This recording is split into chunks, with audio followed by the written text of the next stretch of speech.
অবৈধ গাড়িটা ভেঙে ফেলাবে, এরপর চুরি করে নিয়ে যাবে। আপনার এক একটা গাড়ি বানাইতে আপনার 1.5 লাখ টাকা 1 লাখ টাকার উপরে খরচ গেছে। এই দেখেন আমার কাছে ভিডিও রয়েছে, দেখছেন?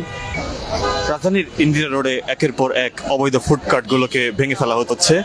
ঢাকা উত্তর সিটি কর্পোরেশনের যেই অভিযান, সেই অভিযানে কিন্তু আমরা দেখতে পাচ্ছি যে সিটি কর্পোরেশনের যারা দায়িত্বপ্রাপ্ত কর্মকর্তা রয়েছেন তারা কিন্তু সেই অবৈধ যে ফুড কার্টগুলো রয়েছে সেগুলো একের পর এক তারা ধ্বংসপ্রাপ্ত করছেন।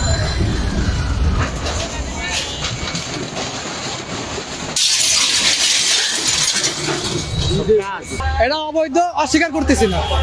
ভেঙে ফেলা হচ্ছে সেটাও মেনে নিচ্ছি, কিন্তু চুরি করে নেবে কিসের জন্য? চুরি করে নিয়ে যাবে, পাবলিকের অসুবিধা হচ্ছে এই জন্য ভাঙবে, গাড়িটা ভেঙে ফেলাবে, এরপর চুরি করে নিয়ে যাবে। তাই আপনার এক একটা গাড়ি বানাইতে আপনার 1.5 লাখ টাকা 1 লাখ টাকার উপরে খরচ গেছে।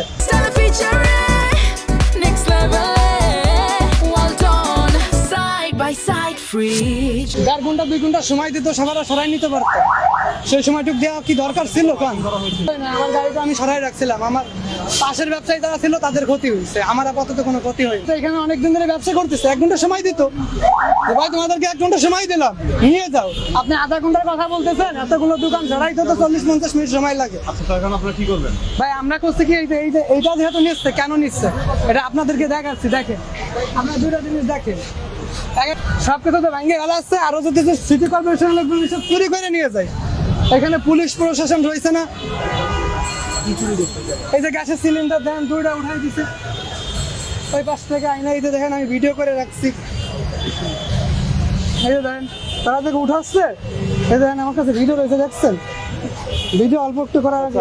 আচ্ছা, আপনারা কি এরপরে এখানে ব্যবসা করবেন? ভাই আপাতত আগেরটা আগে সামলায়, তার পরেরটা পরে দেখা যাবে। এর পরবর্তী আগে আপনারা কি সামলাবেন? আগে এই পরিস্থিতি দেখি, কি দেখি অবস্থা হয়। যদি ব্যবসা করতে না দেয় তাহলে ব্যবসা করলাম না।